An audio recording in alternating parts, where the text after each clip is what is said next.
어머님, 땅이 있어야 손주들 앞에서 어른 대접 받는 거예요. 한미정은 귀를 의심했습니다.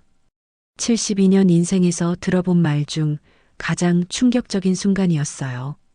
며느리 김서영의 입에서 나온 그 말은 마치 날카로운 칼처럼 가슴을 찔렀습니다. 평생 자식을 위해 살아온 시어머니의 얼굴이 창백해지더니 떨리는 손으로 식탁을 붙잡았죠. 현금 흐름이 곧 존중이라는 며느리의 추가 설명에 미정은 더 이상 서 있을 수조차 없었습니다. 손주들은 세뱃돈이 적다고 노골적으로 불평했고 칠순 잔치날엔 외가의 노트북 선물을 받으러 거짓말까지 했던 가족들. 자전거를 사줘도 더 비싼 것으로 바꿔버리고 끊임없이 외가와 비교하며 시부모를 무시하는 행태가 계속되었습니다. 미정의 마음속에서 무언가가 뚝 끊어지는 소리가 났고 그녀는 천천히 일어서며 한마디를 내뱉었습니다. 대체 언제부터 가족의 사랑이 땅 문서와 통장 잔고로 매겨지게 된 걸까요? 오늘도 세월 담소에 와주신 여러분 감사합니다. 고마운 마음을 담아 오늘의 사연 시작합니다. 사연 시작하기 전에 구독과 좋아요를 눌러주시면 최신 영상을 가장 먼저 보실 수 있습니다. 경기도 구리시 인창동의 오래된 다세대 주택 3층 미정은 부엌 창문 너머로 회색빛 하늘을 바라보며 설거지를 하고 있었습니다. 찬물에 젖은 손이 시려왔지만 마음은 그보다 더 차갑게 식어가고 있었어요. 거실에서는 남편 노식이 텔레비전 앞에서 졸고 있었고 낮은 콧소리 소리가 집안에 고요하게 울렸습니다. 72살이라는 나이가 믿기지 않을 만큼 미정의 손은 부지런했지만 요즘 들어 그 손에서 힘이 빠지는 것을 느꼈죠. 벽에 걸린 시계가 오후 3시를 가리키고 있었습니다. 곧 며느리 서영이 아이들과 함께 올 시간이었어요. 매주 일요일마다 찾아오던 그들의 방문이 언제부턴가 미정에게는 부담스러운 행사가 되어버렸습니다. 특히 서영의 말투가 달라지기 시작한 게 작년 가을부터였죠. 처음엔 미묘한 변화였지만 이제는 노골적으로 변해버린 태도가 미정의 가슴을 짓누르고 있었습니다. 현관문이 열리는 소리와 함께 시끌벅적한 소리가 들려왔습니다. 미정은 앞치마에 물기를 닦으며 거실로 나갔어요. 15살 윤호와 12살 나린이가 신발을 벗으며 들어왔고 뒤따라 서영이 명품 핸드백을 어깨에 걸치고 들어섰습니다. 아들 진수는 늘 그렇듯 회사 일이 있다며 오지 못했죠. 어머님, 안녕하세요. 서영의 인사는 형식적이었습니다. 예전처럼 다정하게 안아드리거나 손을 잡아드리는 일은 이미 오래전에 사라진 일이었어요. 미정은 씁쓸한 미소를 지으며 손주들을 맞이했습니다. 우리 윤호, 나린이 왔구나. 배고프지? 할머니가 간식 준비해뒀어. 미정이 정성껏 준비한 호떡과 유자차를 내왔지만 아이들의 반응은 시큰둥했습니다. 윤호는 스마트폰만 들여다보고 있었고 나린이는 호떡을 한 입 베어 물더니 접시에 도로 놓아버렸어요. 엄마, 이거 말고 카페 가서 마카롱 사줘. 나린이의 투정에 서영은 아무렇지 않게 웃으며 말했습니다. 어머님, 요즘 애들은 입맛이 까다로워서요. 외할머니 댁에서는 항상 백화점 디저트 사주시거든요. 그 말에 미정의 눈썹이 살짝 떨렸지만 아무 말도 하지 않았습니다. 거실로 돌아온 노식이 낮잠에서 깨어나 손주들을 반갑게 맞이했어요. 아이고, 우리 새끼들 왔네. 할아버지한테 와봐. 하지만 아이들은 형식적으로 인사만 하고는 다시 각자의 스마트폰으로 시선을 돌렸습니다. 노식의 표정에도 서운함이 스쳐 지나갔죠. 서영은 소파에 앉아 핸드백에서 서류 뭉치를 꺼내며 말을 이었습니다. 어머님, 다음 주가 설날인데요. 올해는 친정에서 큰 행사가 있어서 초하루는 친정에 가야 할 것 같아요. 대신 둘째 날 오후에 잠깐 들를게요. 미정의 가슴이 철렁 내려앉았습니다. 설날 아침을 며느리와 손주들 없이 보낸다는 것이 얼마나 쓸쓸한 일인지 서영은 모르는 것 같았어요. 아니, 어쩌면 알면서도 모른 척하는 것일지도 모른다는 생각이 들었죠. 그래도 설날 차례는 미정이 조심스럽게 말을 꺼내자 서영이 빠르게 대답했습니다. 어머님, 요즘 누가 차례상을 제대로 차려요? 다들 간소하게 하잖아요. 친정 엄마도 그러시는데 어머님만 너무 고집 부리시는 거 아니에요? 그 순간 미정의 얼굴이 굳어졌습니다. 차례상을 차리는 것이 고집이라니요.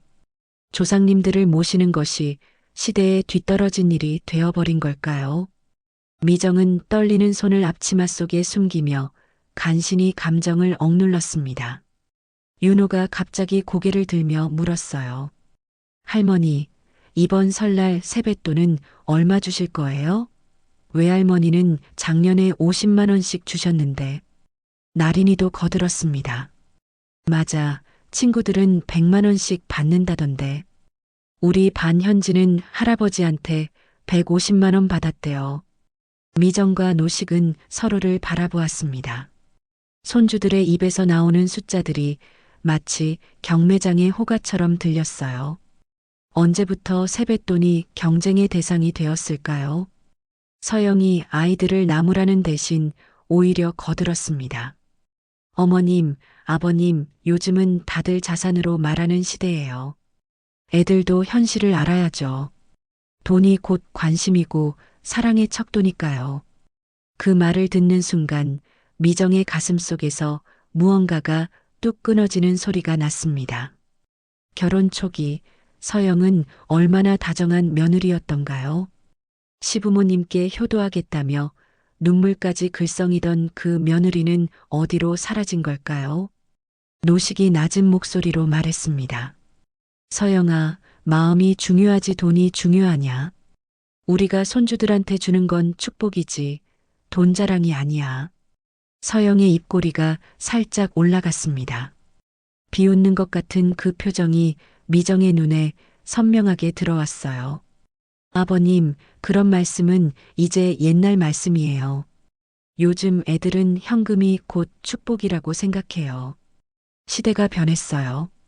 진수가 없는 자리에서 서영의 말은 더욱 거침이 없었습니다. 미정은 부엌으로 돌아가 찬물을 한 모금 마셨어요. 차가운 물이 목구멍을 타고 내려가면서도 가슴속의 답답함은 가시지 않았죠. 창밖으로 보이는 아파트 단지의 모습이 을씨년스러웠습니다. 구리시의 오래된 다세대 주택들 사이로 신축 아파트들이 하나둘 들어서고 있었어요. 변해가는 풍경처럼 가족관계도 변해가는 것일까요?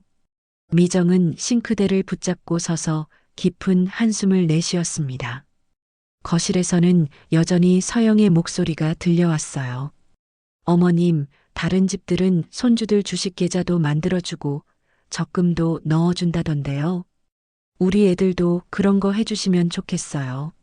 미정은 더 이상 참을 수 없어 거실로 나왔습니다.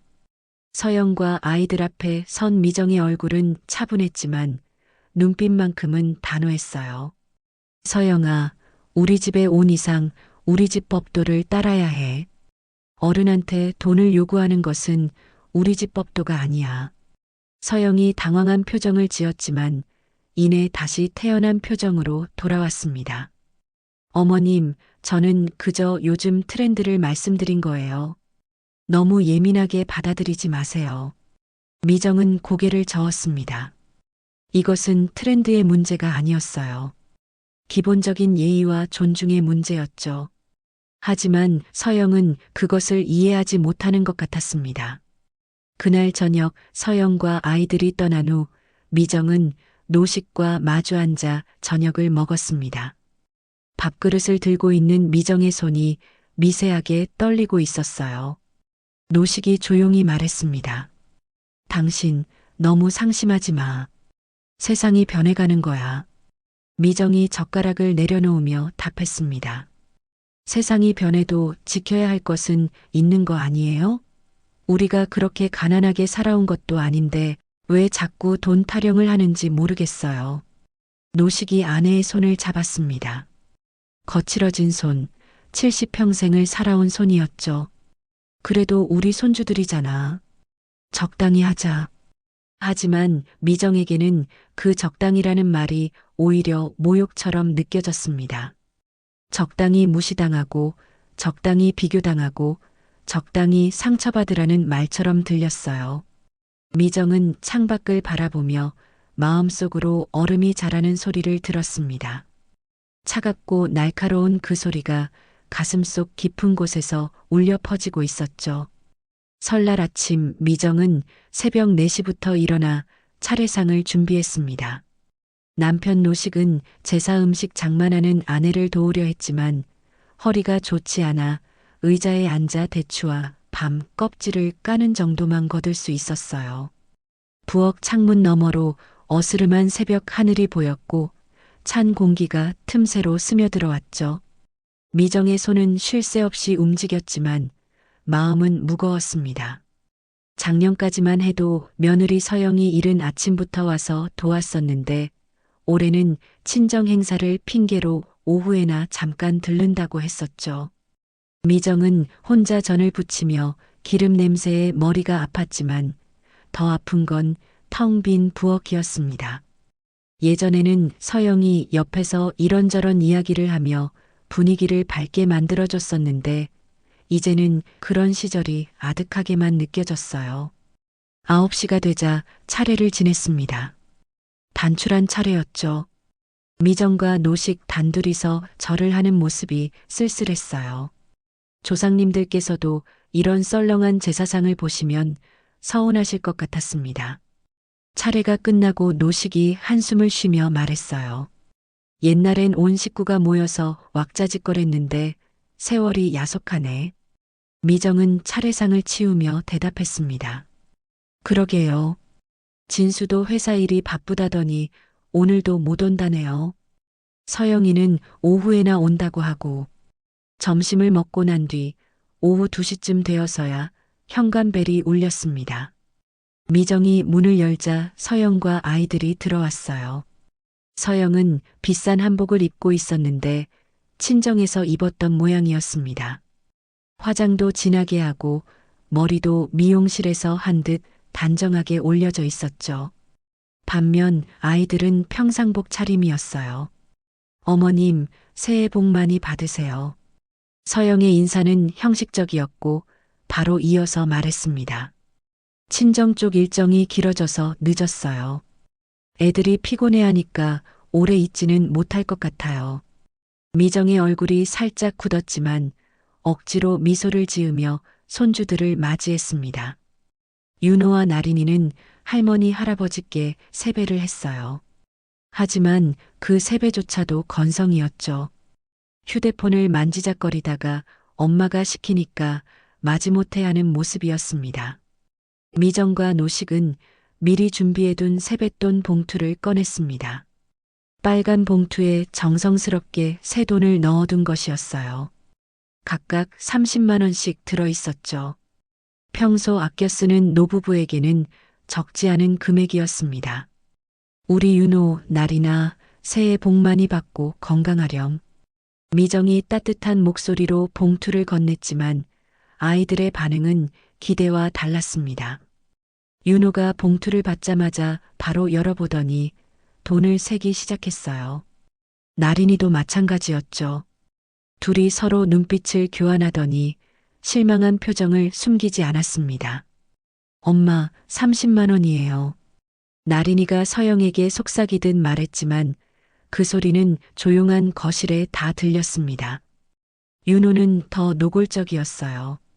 외할머니는 50만 원 주셨는데 친구들은 100만 원씩 받는다던데요. 그 순간 미정의 가슴이 찢어지는 것 같았습니다. 정성을 담아 준비한 세뱃돈이 순식간에 초라한 것이 되어버렸어요. 노식의 얼굴도 굳어졌죠. 평생 자식들을 위해 살아온 노부부에게 이런 대접이라니요. 서영이 아이들을 나무라기는커녕 오히려 거들었습니다. 어머님, 요즘 물가가 얼마나 올랐는데요. 30만 원으로는 아이들이 원하는 것도 제대로 못 사요. 외가에서는 50만 원의 용돈도 따로 주시던데. 미정의 손이 미세하게 떨렸습니다. 앞치마를 꽉 쥐며 간신히 감정을 억눌렀어요. 이게 정말 며느리가 시어머니에게 할 말일까요? 아니, 이게 사람이 사람에게 할 말일까요? 서영아, 세뱃돈은 금액이 중요한 게 아니야. 어른의 마음과 축복이 담긴 거지. 미정이 차분하게 말했지만 서영은 코웃음을 쳤습니다. 어머님, 그런 말씀은 이제 옛날 얘기예요. 요즘 애들은 빠르잖아요. 다들 얼마 받았는지 학교에서 비교하고 SNS에 올리고 그래요. 우리 애들만 초라하게 만들 순 없죠. 윤호가 거들었어요. 맞아요. 우리 반 지호는 할아버지한테 200만 원 받았대요. 부자 할아버지라고 자랑하던데. 나린이도 덧붙였습니다. 수빈이는 할머니가 해외여행 보내주신대요. 우리는 언제 그런 거 해주실 거예요? 미정은 믿을 수 없다는 표정으로 손주들을 바라보았습니다. 언제부터 할머니의 사랑을 돈으로 측정하게 된 걸까요? 그 순수했던 아이들은 다 어디로 간 걸까요? 노식이 낮고 무거운 목소리로 말했습니다. 얘들아, 할아버지 할머니가 주는 건 돈이 아니라 마음이란다. 그걸 돈으로만 따지면 안 돼. 하지만 아이들은 시큰둥한 표정으로 휴대폰만 들여다보았어요. 마치 할아버지의 말이 구시대적인 잔소리처럼 들리는 모양이었죠. 서영이 핸드백에서 뭔가를 꺼내며 말했습니다. 어머님, 이거 친정 엄마가 드리라고 하신 선물이에요. 백화점 상품권인데 필요한 거 사시라고요. 봉투를 열어보니 50만 원짜리 상품권이 들어 있었습니다. 서영의 친정 어머니가 시집 쪽을 무시하는 것 같은 느낌이 들었어요. 마치 우리는 이 정도는 거뜬히 줄 수 있다는 과시처럼 느껴졌죠. 고맙다고 전해주렴. 미정이 담담하게 말했지만 속으로는 부글부글 끓고 있었습니다. 며느리와 손주들이 떠난 뒤 미정은 부엌에 혼자 서서 눈물을 흘렸어요. 노식이 다가와 아내의 어깨를 감싸 안았습니다. 당신 너무 상심하지 마. 세상이 변한 거야. 여보, 우리가 뭘 그렇게 잘못했기에 이런 대접을 받아야 하는 거예요? 평생 아껴 쓰고 자식들 뒷바라지하느라 살았는데. 미정의 목소리가 떨렸습니다. 72년 인생에서 이렇게 모욕적인 순간은 처음이었어요. 돈이 없어서가 아니라 자신들의 정성과 사랑이 숫자로 평가받는다는 게 견딜 수 없었죠. 저녁 무렵 진수에게서 전화가 왔습니다. 엄마, 오늘 못 가서 죄송해요. 회사 일이 너무 바빠서. 그래, 일이 중요하지. 미정의 대답은 차가웠어요. 아들도 알았을 겁니다. 어머니가 서운해하고 있다는 걸요. 하지만 진수는 더 이상 말을 잇지 않았습니다. 엄마, 서영이랑 애들은 갔다 왔어요? 응, 잠깐 들렀다 갔어. 애들이 뭐라고 하던가요? 진수의 목소리에 조심스러움이 묻어났습니다. 아마 아내와 아이들의 태도를 어느 정도는 알고 있는 것 같았어요. 뭐라고 하긴. 세뱃돈이 적다고 불평하더라. 전화 너머로 진수의 한숨소리가 들렸습니다. 엄마, 미안해요. 제가 단단히 얘기할게요. 됐다. 내가 뭘 얘기한다고 바뀌겠니? 이미 애들 머릿속엔 돈이 전부인 것 같더라. 미정의 목소리에는 체념이 묻어 있었습니다. 아들도 할 말이 없는지 침묵했어요. 그날 밤 미정은 잠을 이루지 못했습니다. 천장을 바라보며 생각에 잠겼어요. 언제부터였을까요? 가족 간의 정이 돈으로 계산되기 시작한 게 언제부터 할머니의 사랑이 세뱃돈 액수로 평가받게 된 걸까요? 옆에 누운 노식도 잠들지 못한 것 같았습니다. 둘은 말없이 어둠 속에서 각자의 생각에 잠겨 있었어요. 창밖에서는 찬 바람이 불었고 오래된 창문 틈으로 바람 소리가 스며들었죠. 미정은 문득 자신의 어린 시절을 떠올렸습니다. 가난했지만 설날이면 온 가족이 모여 떡국을 나눠 먹었던 때가 있었어요. 세뱃돈은 얼마 되지 않았지만 그 작은 돈에도 감사했었죠. 할머니가 주신 5천 원을 받고도 행복해했던 그 시절이 그리웠습니다.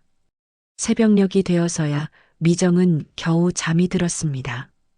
꿈속에서는 어린 윤호와 나린이가 할머니를 안고 사랑해요라고 말하던 시절이 나타났어요. 하지만 그것도 이제는 꿈속에서나 볼 수 있는 풍경이 되어버렸죠. 2025년 3월 15일 토요일 오전, 미정은 아파트 단지 앞 재래시장에서 장을 보고 있었습니다. 봄 기운이 완연한 날씨였지만 미정의 마음은 여전히 겨울처럼 차가웠어요. 설날 이후로 며느리와 손주들과의 관계는 더욱 소원해졌죠. 그때 휴대폰이 울렸습니다. 아들 진수였어요. 엄마, 윤호 자전거가 망가졌대요. 학교 가다가 넘어져서 프레임이 휘었다고 하네요. 미정의 가슴이 철렁했습니다. 손주가 다친 건 아닌지 걱정이 앞섰어요. 윤호는 안 다쳤니? 네, 다행히 무릎만 살짝 까졌대요. 그런데 자전거를 새로 사야 할 것 같아서요. 진수의 목소리에는 미안함이 묻어 있었습니다. 미정은 잠시 생각하다가 말했어요. 내가 사줄게. 우리 윤호 자전거 없으면 학교 가기 불편하잖아. 전화를 끊고 미정은 남편 노식과 상의했습니다. 노식도 흔쾌히 동의했어요. 손주를 위해서라면 아까울 게 없었죠. 미정은 그 길로 자전거 매장으로 향했습니다. 매장에는 각양각색의 자전거가 진열되어 있었어요. 직원이 다가와 친절하게 설명했습니다. 학생용 자전거를 찾으시는군요. 요즘 아이들이 좋아하는 모델이 여기 있습니다. 미정은 여러 자전거를 둘러보다가 90만 원짜리 자전거를 골랐습니다. 알루미늄 프레임에 21단 기어, 디스크 브레이크까지 달린 꽤 좋은 자전거였어요. 평소 알뜰하게 생활하는 미정에게는 큰 지출이었지만 손주를 생각하니 아깝지 않았습니다. 이걸로 하겠어요. 헬멧이랑 보호대도 같이 주세요. 직원이 포장을 하는 동안 미정은 윤호가 좋아할 모습을 상상하며 미소 지었습니다. 오랜만에 마음이 따뜻해지는 기분이었어요. 자전거를 배달 주문하고 집으로 돌아왔죠. 다음 날 일요일 오후 진수 가족이 자전거를 받으러 왔습니다. 현관문이 열리자 윤호가 먼저 뛰어들어왔어요. 거실에 세워둔 새 자전거를 보자 눈이 반짝였습니다. 우와, 새 자전거다. 윤호가 자전거 주위를 돌며 이리저리 살펴보았어요. 기어를 만져보고 안장에도 앉아보고 브레이크도 당겨보았죠. 미정은 손주의 밝은 표정을 보며 뿌듯함을 느꼈습니다. 할머니가 특별히 좋은 걸로 골랐단다. 조심해서 타야 해. 감사합니다, 할머니. 윤호가 환하게 웃으며 할머니를 안았어요. 그 순간만큼은 예전에 다정했던 손주가 돌아온 것 같았습니다. 미정의 눈가가 촉촉해졌죠. 서영도 처음엔 감사하다는 말을 했습니다. 어머님, 비싼 거 사주셨네요. 감사해요. 하지만 그 말투에는 진심이 느껴지지 않았어요. 형식적인 인사였죠. 나린이는 오빠의 자전거를 부러운 듯 쳐다보다가 말했습니다. 엄마, 나도 새 자전거 사주면 안 돼? 너는 작년에 샀잖아. 서영이 딸을 달래는 사이 진수가 어머니께 조용히 다가왔어요. 엄마, 정말 감사해요. 제가 나중에 비용은 드릴게요. 됐어. 할머니가 손주 하나 제대로 못 사주겠니? 미정이 손사래를 치며 말했지만 마음 한편으로는 아들이라도 알아주는 게 고마웠습니다. 그런데 이틀 뒤 충격적인 소식이 전해졌어요. 서영이 전화로 아무렇지 않게 말했습니다. 어머님, 윤호 자전거 바꿨어요. 친정 엄마가 더 좋은 걸로 사주신다고 하셔서요. 미정은 귀를 의심했습니다. 방금 산 자전거를 벌써 바꿨다고요? 뭐라고? 내가 산 자전거가 어때서? 아, 그게 아니라 외할머니가 카본 프레임 자전거를 사주신다고 하셔서요. 320만 원짜리래요. 전문 선수들이 타는 거라고 하던데. 미정의 손에 들린 수화기가 떨렸습니다. 목소리도 떨렸어요. 그래서 내가 산 자전거는 어떻게 했니? 아, 그건 반품했어요. 이틀 안에 반품 가능하다고 해서요. 어머님도 비용 아끼시면 좋잖아요. 반품. 그 단어가 미정의 가슴에 대못처럼 박혔습니다. 자신이 정성껏 고른 선물이 이틀도 안 돼서 반품되었다니요. 그것도 더 비싼 것과 바꾸기 위해서요. 전화를 끊은 뒤 미정은 소파에 주저앉았습니다. 노식이 걱정스러운 얼굴로 다가왔어요. 무슨 일이야? 얼굴이 창백해. 윤호 자전거. 반품했대요. 서영이 친정엄마가 더 비싼 걸로 사준다고. 노식의 얼굴도 굳어졌습니다. 한참을 말없이 있다가 낮은 목소리로 말했어요. 정도가 심하네. 이건 예의가 아니야. 주말이 되어 윤호가 새 자전거를 타고 왔습니다. 검은색 카본 프레임에 금색 로고가 새겨진 고급 자전거였어요. 윤호는 자랑스럽게 자전거를 보여주었습니다. 할머니, 이거 보세요. 완전 다른 레벨이에요. 무게도 훨씬 가볍고 속도도 빨라요. 그 말에 미정의 가슴이 찢어지는 것 같았습니다. 완전 다른 레벨이라니요.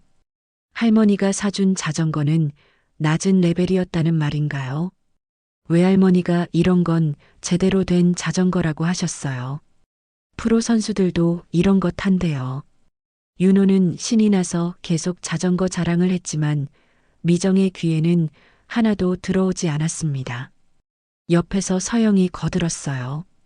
어머님도 보세요. 확실히 다르죠? 친정 엄마가 아이들한테는 최고급으로 사줘야 한다고 하시더라고요. 미정은 더 이상 참을 수 없었습니다. 목소리는 차분했지만 그 속에는 분노가 담겨 있었어요. 서영아, 선물은 가격이 아니라 마음이야. 내가 그것도 모르니? 서영이 놀란 듯 시어머니를 바라보았습니다. 평소 온화하던 시어머니의 날카로운 목소리에 당황한 것 같았어요. 어머님, 제가 뭐 잘못했나요? 더 좋은 걸로 바꾼 것뿐인데. 잘못했냐고? 남의 정성을 함부로 반품하는 게 잘한 일이니? 분위기가 싸늘해졌습니다. 윤호도 나린이도 입을 다물고 어른들의 표정을 살폈어요. 진수가 어색하게 웃으며 분위기를 바꾸려 했습니다. 엄마, 너무 심각하게 생각하지 마세요. 서영이도 나쁜 뜻은 없었어요. 하지만 미정은 아들을 똑바로 바라보며 말했습니다. 진수야, 너도 이게 옳다고 생각하니? 할머니가 손주한테 준 선물을 이틀도 안 돼서 반품하는 게? 진수는 대답하지 못했습니다. 고개를 숙이고 있을 뿐이었어요. 그날 이후로 미정은 깊은 상처를 받았습니다. 잠을 제대로 이루지 못했어요. 새벽에 일어나 부엌에 앉아 있으면 노식이 따라 나와 옆에 앉곤 했죠. 당신 너무 마음 아파하지 마. 여보, 내가 뭘 잘못했을까요? 왜 우리가 이런 대접을 받아야 하는지 모르겠어요. 미정의 눈에서 눈물이 흘렀습니다. 70평생 살면서 이렇게 자존심이 상한 적은 없었어요. 돈이 없어서가 아니라 자신의 마음이 그렇게 하찮게 취급받는다는 게 견딜 수 없었죠. 며칠 뒤 미정은 시장에서 우연히 동네 친구를 만났습니다. 친구가 물었어요. 미정아, 요즘 얼굴이 안 좋네. 무슨 일 있어? 미정은 억지로 웃으며 대답했습니다. 아니야, 그냥 좀 피곤해서. 하지만 친구는 미정의 표정에서 뭔가를 느꼈는지 따뜻하게 손을 잡아주었어요. 힘든 일 있으면 언제든 얘기해. 우리 나이에 속으로만 사귀면 병돼. 집으로 돌아오는 길 미정은 생각했습니다. 언제부터 가족이 이렇게 서로에게 상처를 주는 사이가 되었을까요? 돈이 관계보다 중요해진 이 세상이 너무 낯설게 느껴졌어요. 할머니의 사랑이 자전거 가격표로 매겨지는 이 현실이 너무나 서글펐습니다. 2025년 4월 둘째 주 일요일, 봄비가 부슬부슬 내리는 오후였습니다. 미정은 거실 창문 너머로 빗방울이 떨어지는 모습을 바라보고 있었어요. 자전거 사건 이후로 며느리와의 관계는 더욱 서먹해졌지만 여전히 매주 일요일이면 가족들이 찾아왔습니다. 형식적인 방문이었죠. 오후 3시가 되자 현관벨이 울렸습니다. 미정이 문을 열자 서영과 아이들이 우산을 털며 들어왔어요. 오늘은 진수도 함께였습니다. 오랜만에 온 가족이 모인 날이었죠. 어머님, 비가 와서 그런지 쌀쌀하네요. 서영의 인사는 여전히 건조했습니다. 미정은 담담하게 받아들였어요. 이제는 며느리의 태도에 기대를 갖지 않기로 했으니까요. 거실에 둘러앉아 노식이 과일을 깎아내왔습니다. 정성스럽게 토끼 모양으로 깎은 사과였어요. 하지만 아이들은 시큰둥한 표정으로 휴대폰만 들여다보았죠. 서영이 핸드백에서 서류를 꺼내며 말을 꺼냈습니다. 어머님, 아버님, 요즘 부동산 시장이 뜨거운데 아직도 이 오래된 다세대에 계실 생각이세요? 미정의 눈썹이 살짝 움직였습니다. 갑작스러운 부동산 이야기에 불안한 예감이 들었어요. 왜 갑자기 그런 걸 묻니? 아니, 그냥요. 친정 엄마는 강남에 아파트 2채 가지고 계시는데 여기는 너무 낡아서요. 애들 체면도 있고. 그 순간 미정의 얼굴이 굳어졌습니다. 체면. 또 체면이었어요. 언제부터 집이 체면의 문제가 되었을까요? 노식도 불편한 기색을 보였죠. 우리가 사는 집이 내 체면에 그렇게 중요하니? 노식의 목소리는 낮고 무거웠습니다. 하지만 서영은 아랑곳하지 않고 계속 말을 이어갔어요. 요즘 세상에 정성만으론 안 되죠. 자산이 곧 능력이고 능력이 곧 존경받는 이유예요. 그 말을 듣는 순간 미정의 인내심이 한계에 도달했습니다. 지금까지 참고 또 참았지만 더 이상은 견딜 수 없었어요. 미정이 천천히 일어서며 서영을 똑바로 바라보았습니다. 그 눈빛은 차갑고 단호했죠. 서영아, 잠깐 부엌으로 와봐. 서영이 의아한 표정으로 시어머니를 따라 부엌으로 들어갔습니다. 미정은 부엌 문을 닫고 돌아서서 며느리를 마주했어요. 목소리는 낮았지만 그 속에는 단단한 힘이 담겨 있었습니다. 서영아, 내가 지금까지 참은 건 너를 며느리로, 내 아들의 아내로 여겼기 때문이야. 하지만 내 말버릇은 도를 넘었어. 서영이 당황한 표정으로 시어머니를 바라보았습니다. 평소 온화하기만 했던 시어머니의 돌변한 모습에 놀란 것 같았어요. 어머님, 제가 뭘 잘못. 말은 칼이야, 서영아.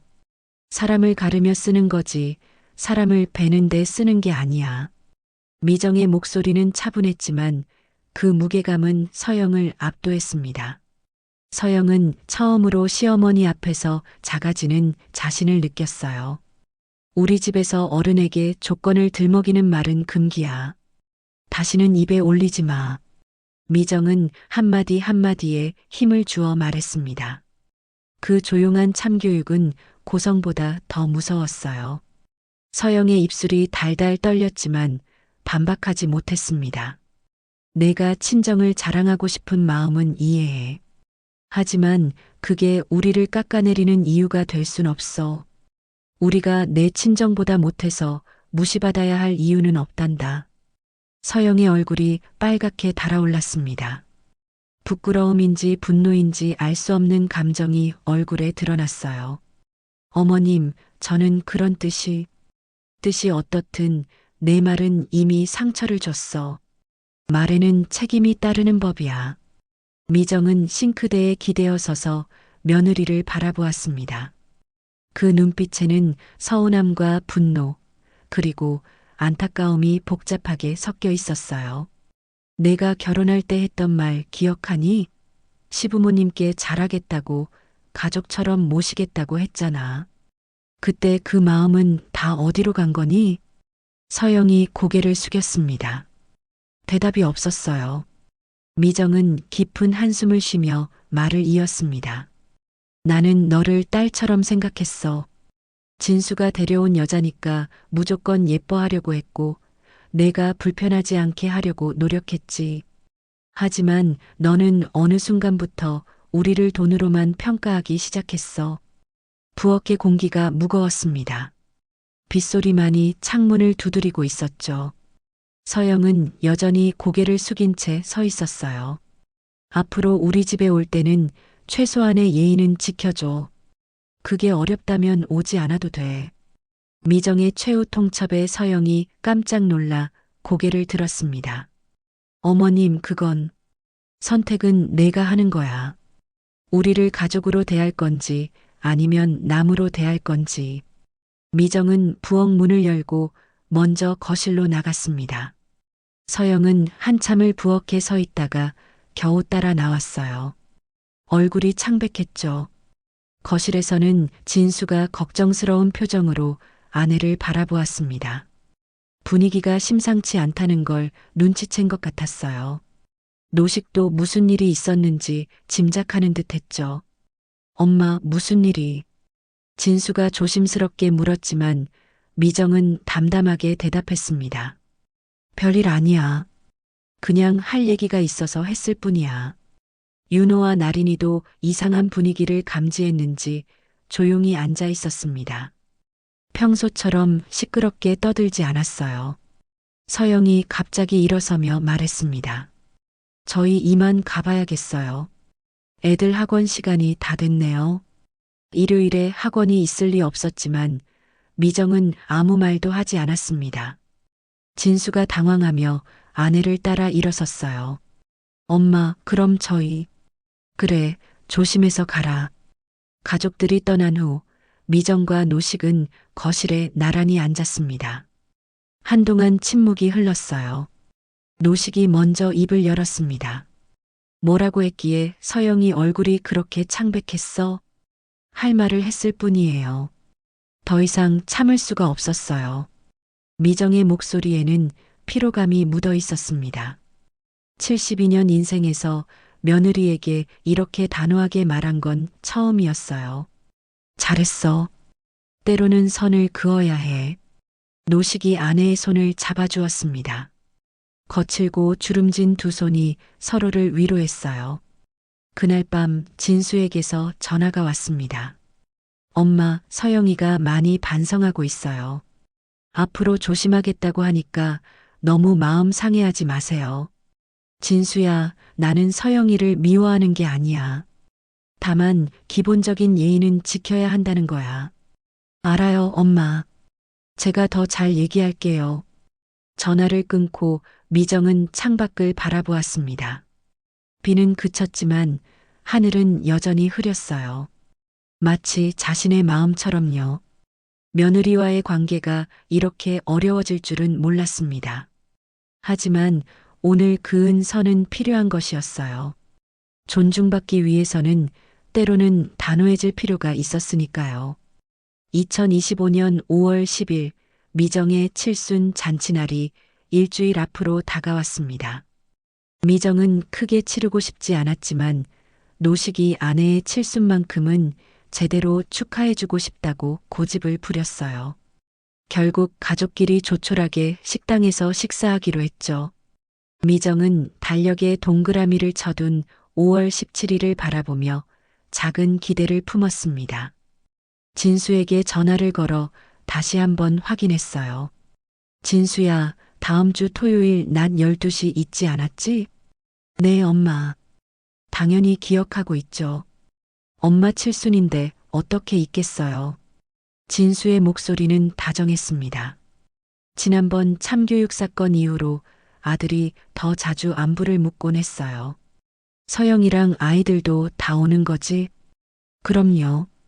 다들 기다리고 있어요. 윤호랑 나린이도 할머니 칠순 선물 준비한다고 난리예요. 미정의 얼굴에 미소가 번졌습니다. 손주들이 선물을 준비한다니 그것만으로도 마음이 따뜻해졌어요.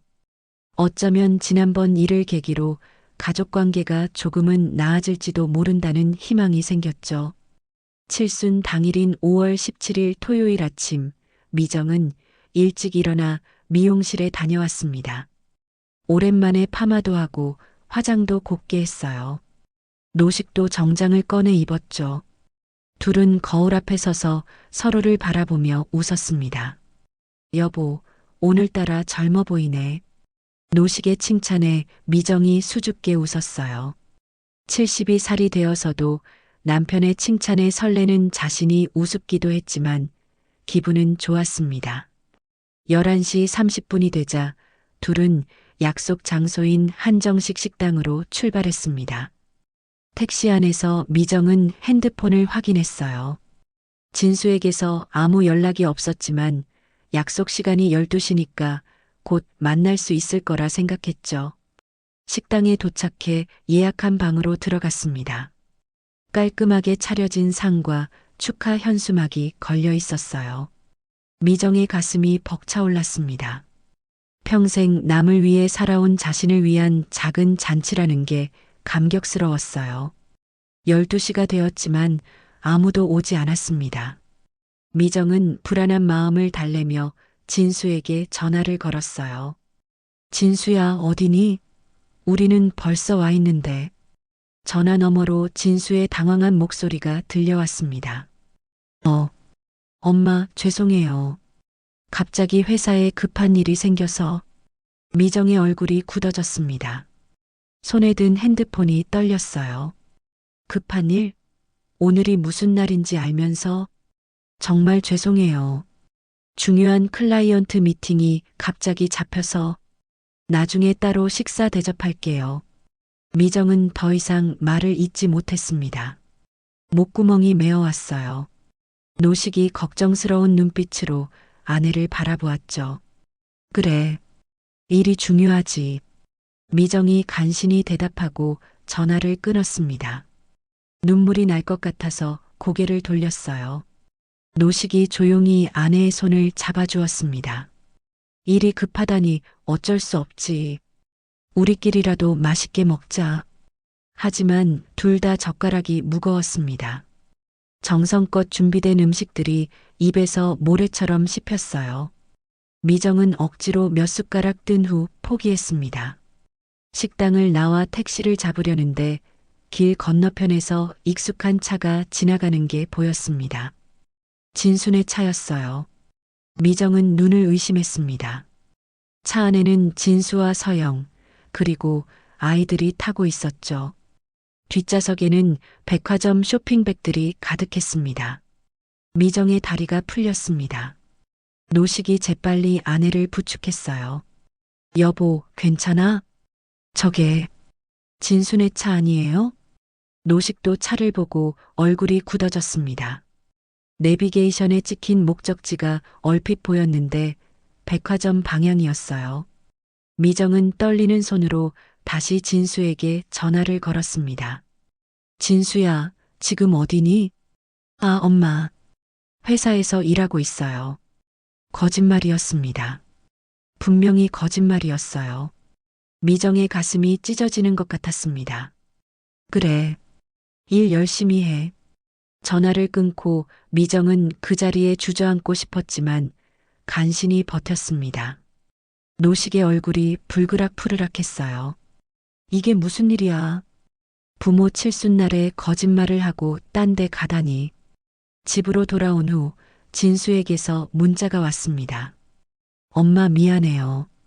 서영이 친정에서 나린이한테 노트북 사준다고 해서 급하게 가게 됐어요.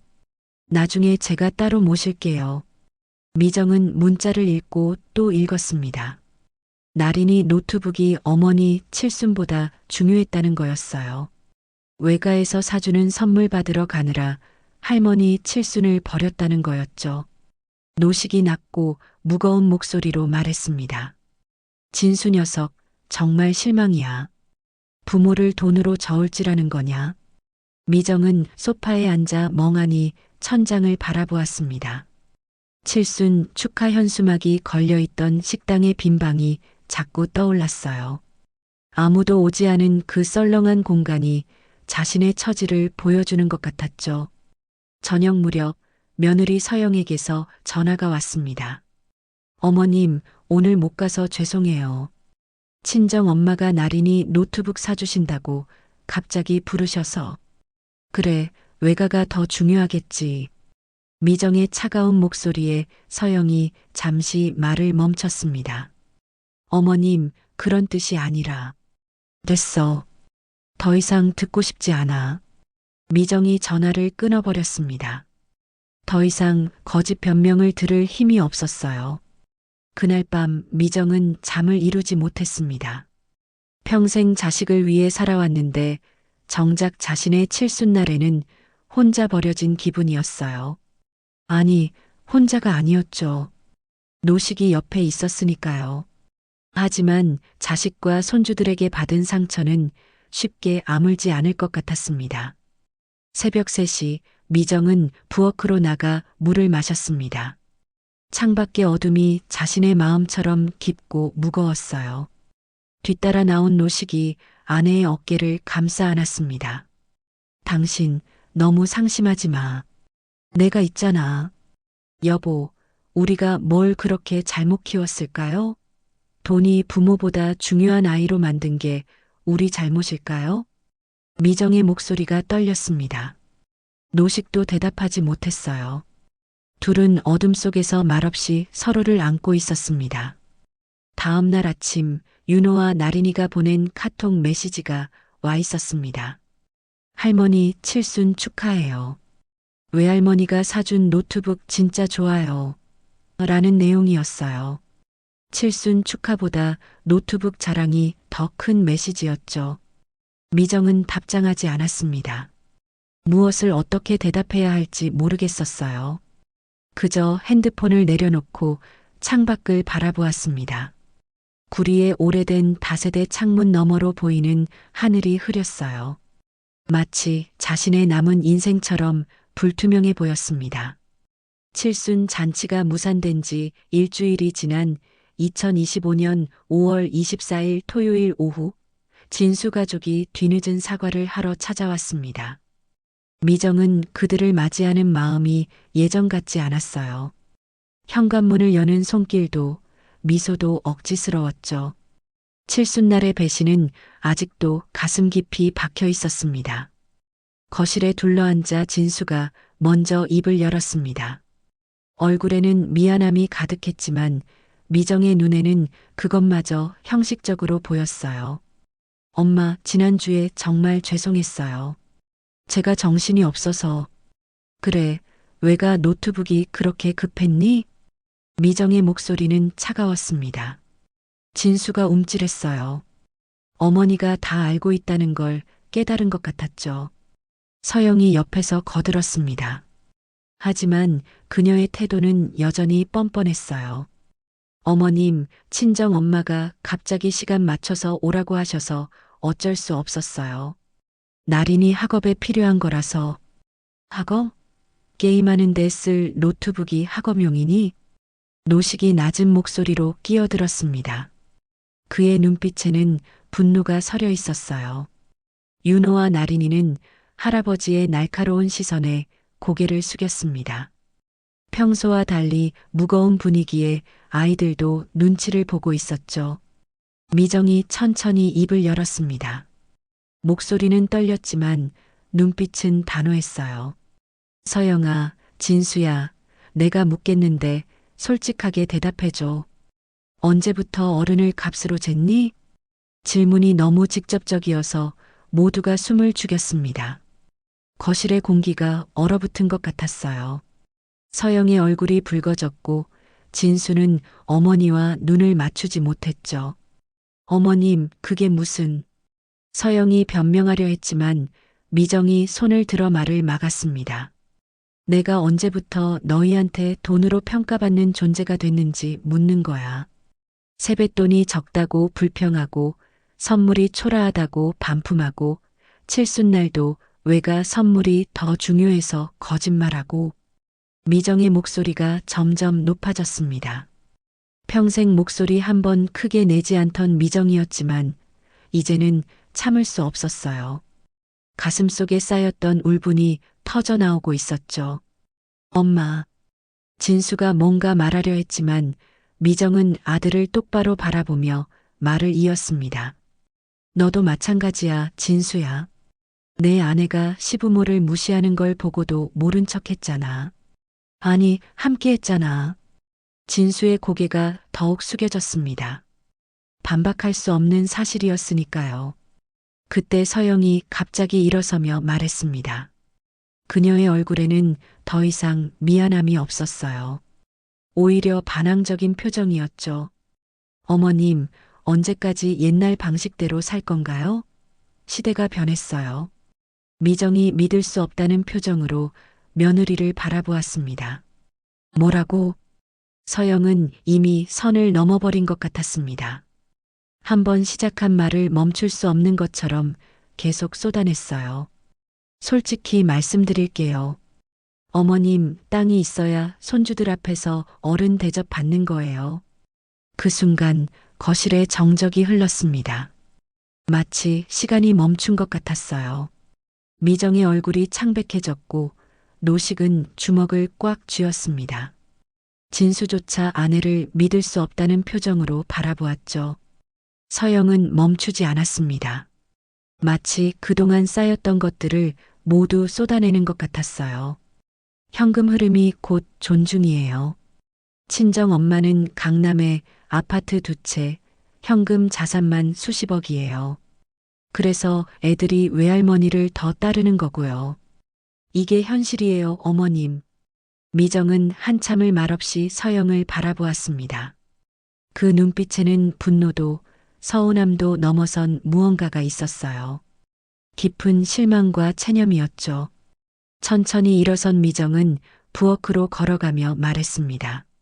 목소리는 놀라울 정도로 차분했어요. 그럼 우린 오늘부터 어른 그만할게. 그 한마디에 모두가 얼어붙었습니다. 서영도 진수도 아이들도 할 말을 잃었어요.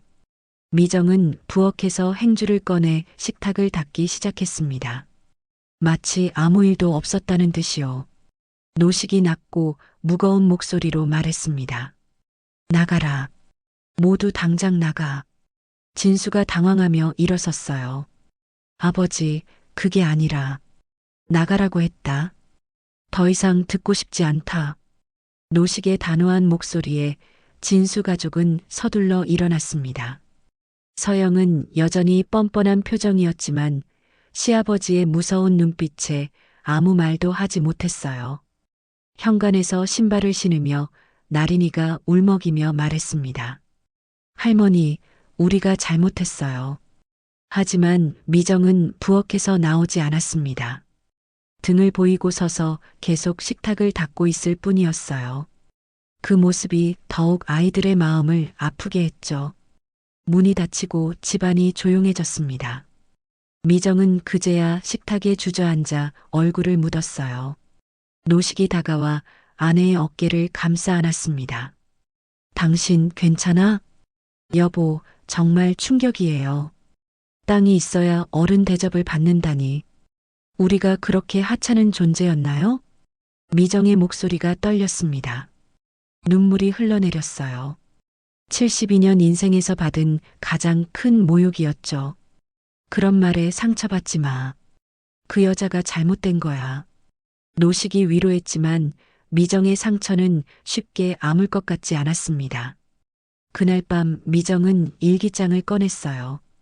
떨리는 손으로 오늘 있었던 일을 적었습니다. 2025년 5월 24일. 오늘 나는 며느리에게서 가장 충격적인 말을 들었다. 땅이 있어야 손주들 앞에서 어른 대접을 받는다고. 현금 흐름이 곧 존중이라고.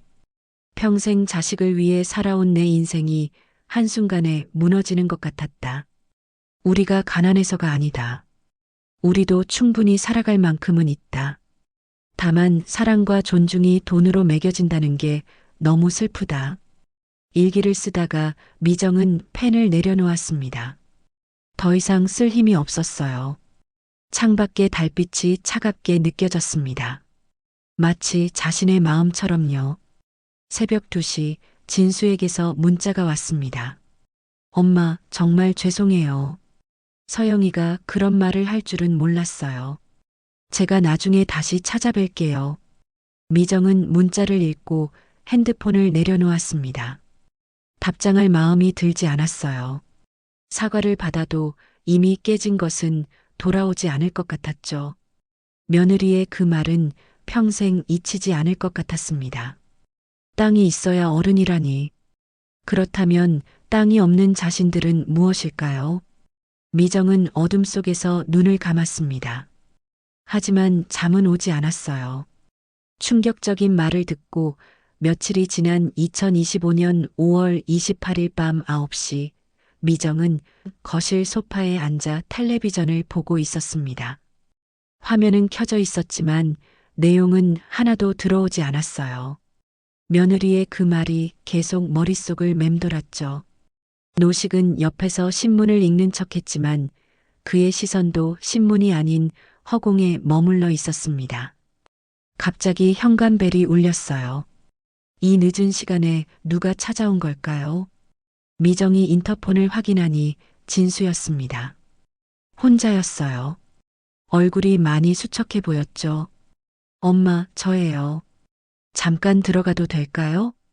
미정은 잠시 망설이다가 문을 열어주었습니다. 진수가 들어오자 술 냄새가 살짝 났어요. 많이 마신 건 아니지만 고민이 있어서 한잔한 것 같았죠. 진수는 거실에 앉자마자 고개를 깊이 숙였습니다. 한참을 그렇게 있다가 떨리는 목소리로 말을 꺼냈어요. 엄마, 아빠, 정말 죄송해요. 제가 알려드려야 할 게 있어요. 미정과 노식은 아들을 바라보았습니다. 진수의 눈가가 붉어져 있었어요. 무언가 큰 고민을 안고 온 것 같았죠. 뭔데 그러니? 노식이 낮은 목소리로 물었습니다. 진수는 깊게 숨을 들이쉬고 나서 말하기 시작했어요. 사실 서영이 친정이 큰일이 났어요. 장인어른이 다단계 투자에 손 댔다가 실패해서 빚이 엄청나게 불어났대요. 미정의 눈이 커졌습니다. 전혀 예상하지 못한 이야기였어요. 그 부유하다던 친정이 빚더미에 앉았다니요. 얼마나 되는데? 10억이 넘는다고 해요. 집 팔고 다 정리해도 못 갚을 정도래요. 거실에 무거운 침묵이 흘렀습니다. 진수는 계속 말을 이어갔어요. 장모님은 체면 때문에 숨기고 있어요. 아직도 돈 많은 척하면서 애들한테 비싼 선물 사주고 서영이한테도 계속 허세 부리라고 부추기고 있어요. 미정은 천천히 고개를 끄덕였습니다. 이제야 퍼즐 조각이 맞춰지는 것 같았어요. 서영의 이상한 행동들, 물질에 대한 집착, 그 모든 게 이유가 있었던 거였죠. 그래서 서영이가 그렇게 돈에 집착했구나. 미정의 목소리는 담담했습니다. 분노보다는 안타까움이 더 컸어요. 진수가 눈물을 글썽이며 말했습니다. 엄마, 저도 맞고 싶었어요. 하지만 서영이가 너무 스트레스 받아 하고 장모님이 계속 압박하고 제가 너무 나약했어요. 얼마나 힘들었니? 미정이 조용히 물었습니다. 아들의 어깨가 들썩였어요. 서영이도 사실은 괴로워해요. 친정 때문에 계속 거짓말해야 하고 체면 유지하느라 지쳐 있어요. 그래서 더 예민해진 것 같아요. 노식이 한숨을 쉬며 말했습니다. 그래도 그게 우리한테 무례하게 굴 이유는 안 되지 않니? 네, 아빠 말씀이 맞아요. 변명의 여지가 없어요. 진수는 고개를 들어 부모님을 바라보았습니다. 눈에는 간절함이 담겨 있었어요. 엄마, 아빠, 한 번만 기회를 주세요. 제가 서영이랑 잘 얘기해 볼게요. 애들도 할머니, 할아버지 없으면 안 돼요. 미정은 아들을 바라보며 마음이 복잡했습니다. 며느리의 사정을 알게 되니 조금은 이해가 되면서도 받은 상처가 쉽게 아물 것 같지는 않았어요. 진수야, 사정은 이해해. 하지만 상처는 남아있어. 알아요, 엄마. 시간이 필요하다는 것도 알아요. 진수는 주머니에서 봉투를 꺼냈습니다. 이거 제가 모은 돈이에요. 엄마 칠순 선물로 드리려고 했는데 그날 못 드려서. 미정이 봉투를 열어보니 현금 500만 원이 들어 있었어요. 적지 않은 금액이었죠. 이건 내가 가져가. 우리한테 돈이 필요해서 서운한 게 아니야. 미정이 봉투를 돌려주려 하자 진수가 막았습니다. 제발 받아주세요. 이거라도 받아주셔야 제 마음이 조금이라도 편해질 것 같아요. 노식이 아들을 보며 말했습니다. 진수야, 우리가 원하는 건 돈이 아니라 존중이야. 가족 간의 기본적인 예의와 사랑이지. 진수가 고개를 끄덕였어요. 알아요, 아빠. 앞으로 달라질게요. 제가 가장으로서 제대로 하지 못한 거예요. 한참을 더 이야기하다가 진수가 일어섰습니다. 떠나기 전에 다시 한번 깊이 인사했어요. 엄마, 아빠, 정말 죄송해요. 그리고 사랑해요. 오랜만에 듣는 아들의 사랑한다는 말에 미정의 눈가가 촉촉해졌습니다. 진수가 떠난 후 미정과 노식은 거실에 나란히 앉아 있었어요. 노식이 먼저 입을 열었습니다. 서영이도 나름 힘들었나 보네. 그러게요. 친정의 압박이 얼마나 심했을까요? 미정은 창밖을 바라보며 생각에 잠겼습니다. 며느리를 완전히 용서할 수는 없지만 이해는 할 수 있을 것 같았어요. 체면과 현실 사이에서 갈등하는 서영의 모습이 조금은 불쌍하게 느껴지기도 했죠. 그래도 기본은 지켜야지. 노식의 말에 미정도 고개를 끄덕였습니다. 맞아요. 사정이 있다고 무례가 정당화되는 건 아니죠. 다음 날 아침 서영에게서 문자가 왔습니다. 어머님, 진수한테 다 들으셨죠? 부끄럽고 죄송해요. 제가 너무 못났어요. 용서해 주실 수 있을까요? 미정은 한참을 문자를 바라보다가 답장을 보냈습니다. 시간이 필요해. 하지만 내 사정은 이해해. 곧이어 서영의 답장이 왔어요. 감사해요, 어머님. 기다릴게요. 정말 죄송해요. 미정은 핸드폰을 내려놓고 부엌으로 갔습니다. 아침 준비를 하면서도 마음이 복잡했어요. 가족이란 게 참 어려운 것 같았습니다. 서로 상처 주고받으면서도 또 이해하고 용서해야 하는 관계라니요. 노식이 부엌으로 들어와 아내 옆에 섰습니다. 당신 괜찮아? 네, 괜찮아요. 시간이 지나면 나아지겠죠. 미정은 남편을 보며 희미하게 웃었습니다. 완전한 화해는 아니지만 적어도 진실을 알게 된 것만으로도 마음이 조금 가벼워진 것 같았어요. 물론 상처가 완전히 아물려면 시간이 더 필요하겠지만요. 2025년 6월 2일 월요일 오후 3시 미정은 며느리 서영을 집으로 불렀습니다. 진수가 찾아온 지 닷새가 지난 시점이었어요. 미정은 이 시간을 선택한 이유가 있었습니다. 아이들은 학교에 있고 진수는 회사에 있을 시간이었죠. 시어머니와 며느리 둘만의 대화가 필요했습니다. 서영이 현관문을 열고 들어올 때 그녀의 얼굴에는 긴장감이 역력했어요. 평소에 당당한 모습은 온데간데 없었고 어깨도 축 처져 있었습니다. 명품 핸드백도 없었고 화려한 옷차림도 아니었어요. 검은색 원피스에 최소한의 화장만 한 모습이었죠. 어머님 불러주셔서 감사해요. 서영의 목소리는 떨렸습니다. 미정은 며느리를 거실로 안내했어요. 차를 내오며 맞은편에 앉았습니다. 한동안 침묵이 흘렀죠. 찻잔에서 올라오는 김만이 두 사람 사이를 맴돌았습니다. 미정이 먼저 입을 열었어요. 목소리는 차분했지만 그 속에는 단단함이 있었습니다. 서영아, 내 사정은 진수한테 다 들었어. 서영의 얼굴이 빨갛게 달아올랐습니다. 부끄러움과 수치심이 뒤섞인 표정이었어요. 어머님, 정말 죄송해요. 변명의 여지가 없어요. 사정은 이해해. 친정의 압박이 얼마나 컸을지, 체면 유지가 얼마나 힘들었을지 짐작이 가. 미정의 의외로 따뜻한 말에 서영의 눈에 눈물이 맺혔습니다. 시어머니가 이렇게 이해해 줄 거라고는 생각하지 못했던 것 같았어요. 하지만 서영아, 미정의 목소리가 조금 낮아졌습니다. 서영이 긴장하며 시어머니를 바라보았어요. 사정이 무례의 면허증은 못 돼. 아무리 힘들어도 지켜야 할 선은 있는 거야. 서영이 고개를 깊이 숙였습니다. 반박할 수 없는 말이었죠. 미정은 천천히 그러나 또렷하게 말을 이어갔습니다. 우리 집의 존중은 자산이 아니라 자세에서 나와. 돈이 많고 적고가 아니라 서로를 대하는 태도에서 나오는 거야. 서영은 여전히 고개를 숙인 채 듣고 있었어요. 어깨가 미세하게 떨리고 있었습니다. 앞으로 우리 집에 올 때는 세 가지를 지켜줬으면 해. 미정이 손가락을 하나씩 펴며 말했습니다. 첫째, 비교 금지. 우리를 다른 집과 비교하지 마. 특히 아이들 앞에서는 절대로. 서영이 고개를 끄덕였어요.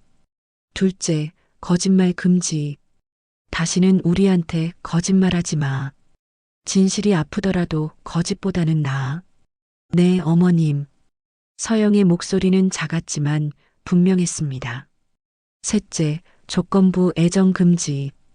우리가 뭘 해주느냐에 따라 태도를 바꾸지 마. 가족은 조건 없이 사랑하는 거야. 미정은 잠시 멈췄다가 마지막으로 덧붙였습니다. 이 세 가지를 지킬 수 없다면 우리 집 문턱을 넘지 마. 서영의 눈에서 눈물이 흘러내렸습니다. 손등으로 눈물을 닦으며 떨리는 목소리로 말했어요. 어머님, 정말 죄송해요. 제가 너무 못났어요. 친정 체면 때문에 정작 중요한 걸 잃을 뻔했어요. 미정은 며느리를 바라보며 마음이 조금 누그러졌습니다. 진심으로 반성하는 것 같았어요. 서영아, 내가 어른이고 싶으면 먼저 어른다운 말버릇부터 배워야 해. 말은 그 사람의 품격을 보여주는 거야. 서영이 고개를 들어 시어머니를 바라보았습니다. 눈은 빨갛게 충혈되어 있었지만 그 속에는 결심이 담겨 있었어요. 어머님, 다시 시작하게 해주세요. 제가 정말 달라질게요. 미정은 한숨을 쉬며 말했습니다. 시간이 필요해. 신뢰는 한순간에 무너지지만 다시 쌓는 데는 오래 걸리거든. 기다릴게요. 얼마가 걸리든 기다릴게요. 서영의 간절함이 느껴졌습니다. 미정은 차를 한 모금 마시며 생각에 잠겼어요. 완전히 용서할 수는 없지만 기회는 줄 수 있을 것 같았습니다. 아이들한테도 제대로 가르쳐. 돈이 전부가 아니라는 걸, 어른을 존중하는 게 뭔지 알려줘. 네, 꼭 그렇게 할게요. 노식이 방에서 나와 거실로 들어왔습니다. 서영이 급히 일어나 인사했어요. 아버님, 안녕하세요. 노식은 며느리를 잠시 바라보다가 낮은 목소리로 말했습니다. 서영아, 우리가 부자는 아니지만 거지도 아니야. 우리도 자존심이 있다는 걸 잊지 마. 네, 아버님. 명심할게요. 서영이 떠나기 전에 미정이 마지막으로 말했습니다. 서영아, 친정일로 힘들면 얘기해. 우리가 도울 수 있는 건 도와줄게. 가족이니까. 그 말에 서영의 눈에 다시 눈물이 맺혔어요. 시부모의 너그러움에 더욱 죄스러워하는 것 같았습니다. 어머님, 정말 감사해요. 이런 며느리인데도 받아주셔서. 가서 잘 생각해봐. 오늘 내가 한 말들을. 서영이 떠난 후 미정과 노식은 거실에 나란히 앉았습니다. 노식이 먼저 말했어요. 잘했어. 선은 그어야 하지만 기회도 줘야지.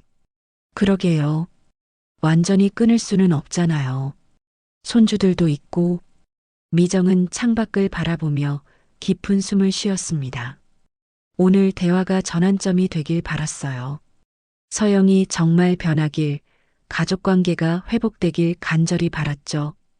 그날 저녁 진수에게서 전화가 왔습니다. 엄마, 서영이가 집에 와서 펑펑 울었어요. 엄마한테 큰 가르침을 받았다고. 그래. 네, 앞으로 정말 달라지겠다고 다짐하더라고요. 엄마, 정말 감사해요. 전화를 끊고 미정은 일기장을 꺼냈습니다. 2025년 6월 2일. 오늘 며느리에게 마지막 가르침을 줬다. 비교 금지, 거짓말 금지, 조건부 애정 금지. 이 세 가지만 지켜준다면 다시 시작할 수 있을 것 같다. 상처는 남았지만 용서할 마음은 있다. 가족이니까. 일기를 쓰고 나니 마음이 한결 가벼워졌습니다. 완벽한 화해는 아니지만 적어도 새로운 시작의 가능성은 열어둔 것 같았어요. 2025년 8월 15일 광복절 아침, 미정은 새벽 5시부터 일어나 명절 음식을 준비했습니다. 서영과의 대화 이후 2달이 지났지만 관계는 여전히 어색했어요. 그래도 명절이니 가족이 모이기로 했죠. 미정은 작은 기대를 품고 전을 부치며 손주들 얼굴을 떠올렸습니다. 아침 9시가 되자 현관벨이 울렸어요. 미정이 문을 열자 윤호와 나린이가 먼저 들어왔습니다. 뒤따라 진수와 서영이 들어왔죠. 서영의 표정은 조심스러웠지만 아이들은 여전히 무덤덤한 표정이었어요. 할머니, 할아버지, 안녕하세요. 아이들의 인사는 형식적이었습니다. 미정은 억지로 미소를 지으며 손주들을 맞이했어요. 하지만 마음 한편에는 불안감이 있었죠. 2달 동안 아이들이 정말 변했을까요? 거실에 둘러앉아 나린이가 먼저 입을 열었습니다. 할머니, 세뱃돈 주실 거예요? 광복절인데 세뱃돈을 묻는 나린이의 말에 미정은 당황했어요. 서영이 급히 딸을 나무랐습니다. 나린아, 오늘은 광복절이야. 설날이 아니잖아. 그래도 명절이잖아요. 친구들은 명절마다 받는다던데. 윤호도 거들었습니다. 맞아요. 외할머니는 명절마다 용돈 주시는데. 그 순간 미정의 얼굴이 굳어졌습니다. 2달 전의 약속은 아무 의미가 없었던 것 같았어요. 아이들은 전혀 변하지 않았고 여전히 할머니를 돈으로만 평가하고 있었죠. 노식이 낮은 목소리로 말했습니다. 너희들 할머니 할아버지 보고 싶어서 온 거니? 돈 받으러 온 거니? 아이들이 잠시 멈칫했지만 나린이가 다시 말했어요. 보고 싶어서 왔어요. 그런데 용돈도 주시면 좋잖아요. 미정은 깊은 한숨을 쉬었습니다. 그리고 천천히 일어서며 대문 쪽으로 걸어갔어요. 모두가 의아한 표정으로 미정을 바라보았죠. 엄마, 어디 가세요? 진수가 물었지만 미정은 대답하지 않고 대문을 열었습니다. 그리고 돌아서서 가족들을 바라보며 말했어요. 목소리는 차분했지만 그 속에는 단호함이 있었습니다. 나가세요. 모두 나가세요. 충격적인 말에 모두가 얼어붙었습니다. 서영이 당황하며 일어섰어요. 어머님, 왜 이러세요? 보고 싶다는 말은 돈이 끊겨도 유효해야 해. 너희들은 할머니가 보고 싶은 게 아니라 할머니 돈이 필요한 거잖아. 미정의 말에 윤호와 나린이의 눈이 흔들렸습니다. 처음으로 할머니의 이런 모습을 본 것 같았어요. 할머니, 저희가 잘못했어요. 용돈 안 받을게요. 나린이가 울먹이며 말했지만 미정은 고개를 저었습니다. 이제 와서 그런 말은 소용없어. 너희들 마음속에 할머니는 없고 돈만 있다는 걸 이제 알았으니까. 노식도 일어서며 덧붙였습니다. 사랑을 월세 내듯 계약하지 마라. 조건부로 주고받는 건 사랑이 아니야. 진수가 부모님께 다가가며 사과했어요. 엄마, 아빠, 죄송해요. 제가 아이들을 제대로 가르치지 못했어요. 진수야, 너도 나가. 내 가족을 데리고 나가. 미정의 단호한 말에 진수도 할 말을 잃었습니다. 서영은 시부모님께 고개를 숙이며 말했어요. 어머님, 아버님, 정말 죄송해요. 다시는 이런 일 없도록 하겠습니다. 서영아, 2달 전에 약속했잖아.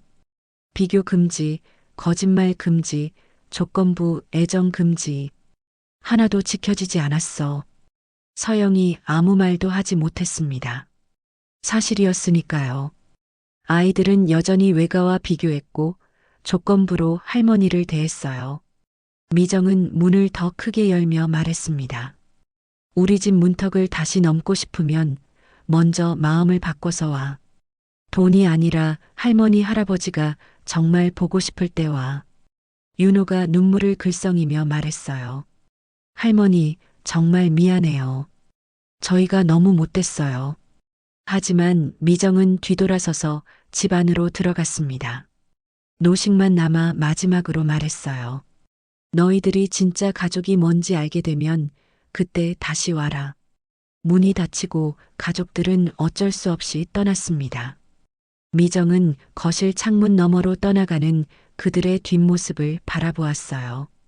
가슴이 찢어지는 것 같았지만 이것이 필요한 결정이라고 생각했죠. 노식이 아내 옆에 서서 어깨를 감싸 안았습니다. 잘했어. 때로는 단호해야 해. 맞아요. 이렇게라도 하지 않으면 아이들은 평생 할머니를 ATM으로만 생각할 거예요. 그날 오후 진수에게서 문자가 왔습니다. 엄마, 정말 죄송해요. 아이들과 진지하게 대화하겠습니다. 시간을 주세요. 미정은 답장하지 않았습니다. 말이 아니라 행동으로 보여주길 기다리기로 했어요. 저녁 무렵 윤호에게서 긴 문자가 왔습니다. 할머니, 오늘 집에 와서 엄마한테 혼났어요. 그동안 제가 할머니를 얼마나 서운하게 했는지 이제 알았어요. 정말 미안해요. 돈이 아니라 할머니가 보고 싶어질 때까지 기다릴게요. 사랑해요, 할머니. 미정은 문자를 읽으며 눈물이 났습니다. 혼란스러운 마음이었어요. 손주가 그리우면서도 제대로 된 관계를 만들기 위해서는 지금의 단절이 필요하다고 생각했죠. 밤이 되자 나린이에게서도 문자가 왔어요. 할머니, 나린이에요. 오늘 할머니가 우시는 것 같아서 마음이 아팠어요. 제가 나쁜 손녀였어요. 앞으로는 돈 얘기 안 하고 할머니만 보러 갈게요. 미안해요. 미정은 핸드폰을 내려놓고 남편을 바라보았습니다. 여보, 너무 심했을까요? 아니야. 필요한 일이었어. 아이들도 이제 깨달을 거야. 둘은 조용히 앉아 텔레비전을 보았습니다. 하지만 마음은 무거웠어요. 가족과의 단절을 선언한 날, 그것이 옳은 결정이었기를 바라며 미정은 눈을 감았습니다. 언젠가는 진정한 가족으로 다시 만날 수 있기를 간절히 바라면서요. 단절을 선언한 지 6개월이 지난 2026년 2월 20일, 미정과 노식은 남해로 여행을 떠났습니다. 구리의 차가운 겨울을 벗어나 따뜻한 남쪽 바다를 보고 싶었어요. 가족과의 단절 이후 둘은 서로에게 더 의지하며 작은 일상의 기쁨을 찾아가고 있었죠. 남해의 작은 펜션에서 머물며 둘은 바닷가를 산책했습니다. 파도 소리가 마음을 위로해 주는 것 같았어요. 미정은 모래사장에 앉아 수평선을 바라보며 그동안의 일들을 되돌아보았습니다.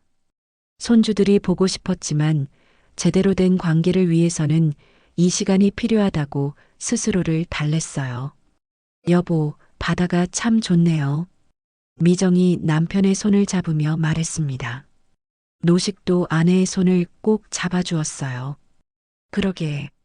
이렇게 둘이서라도 행복하잖아. 두 사람은 석양이 질 때까지 바닷가에 앉아 있었습니다.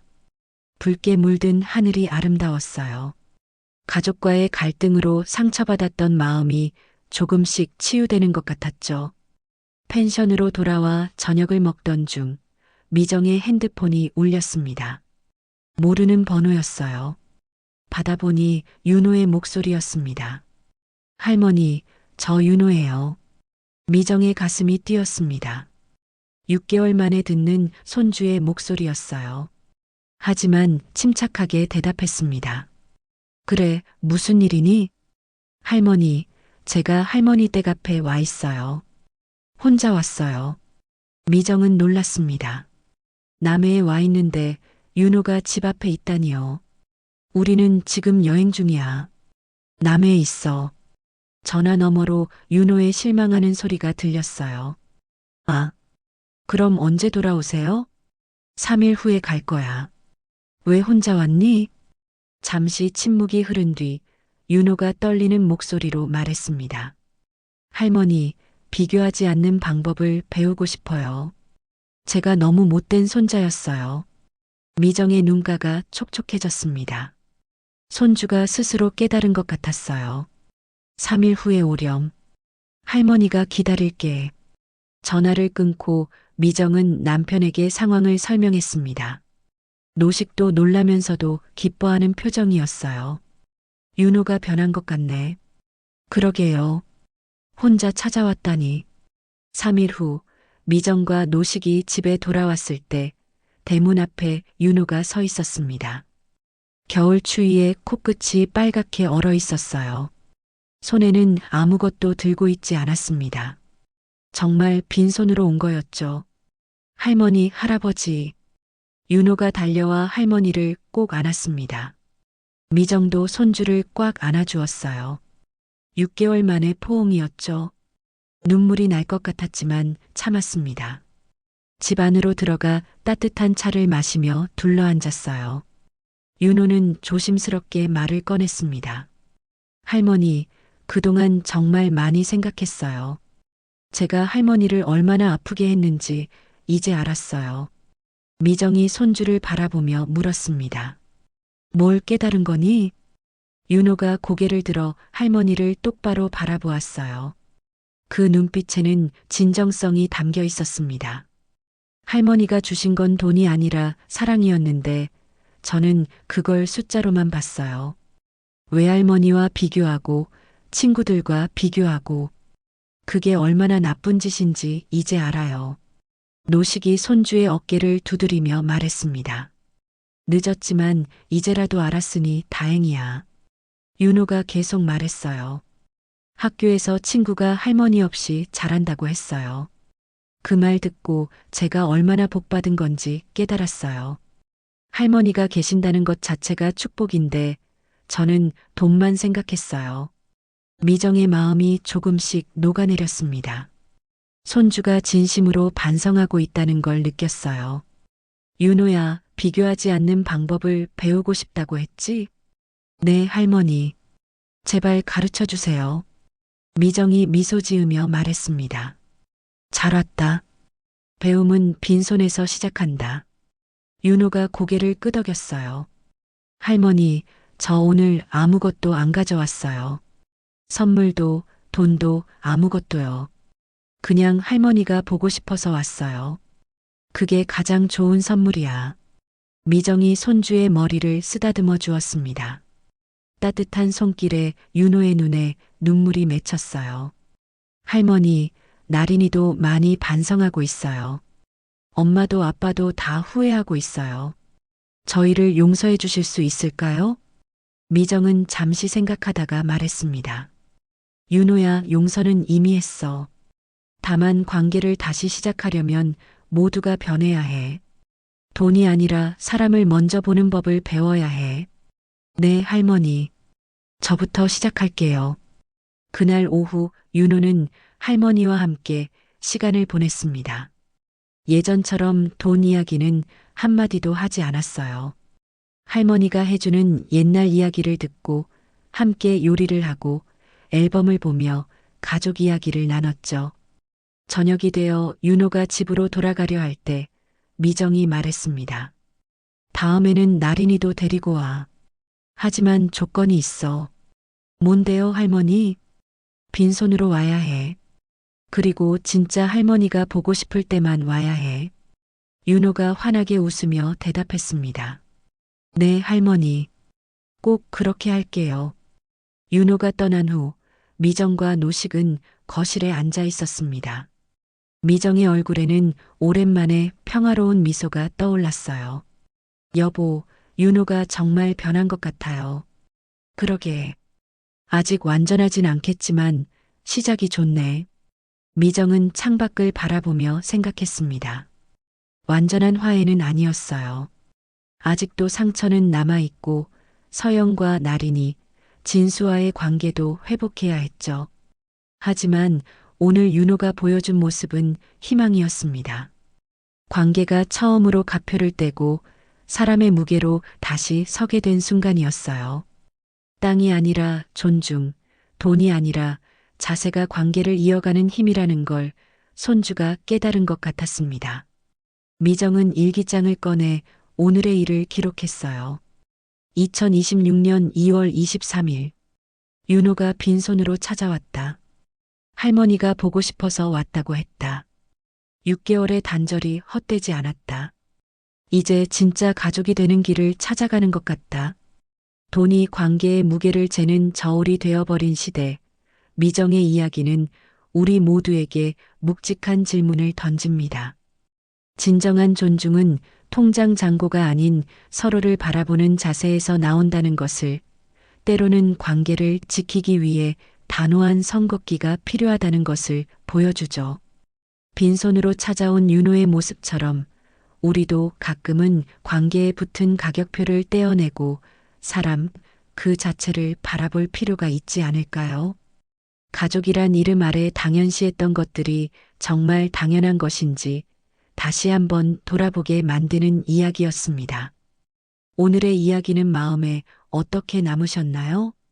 이 가족에게 전하고 싶은 말이 있다면 댓글로 따뜻한 마음을 나눠주세요. 그리고 이 이야기가 더 많은 사람들의 하루에 위로와 울림이 될 수 있도록 함께 공유해 주신다면 분명 좋은 기운이 여러분께도 찾아올 거예요. 오늘도 세월 담소와 함께 해주셔서 감사합니다.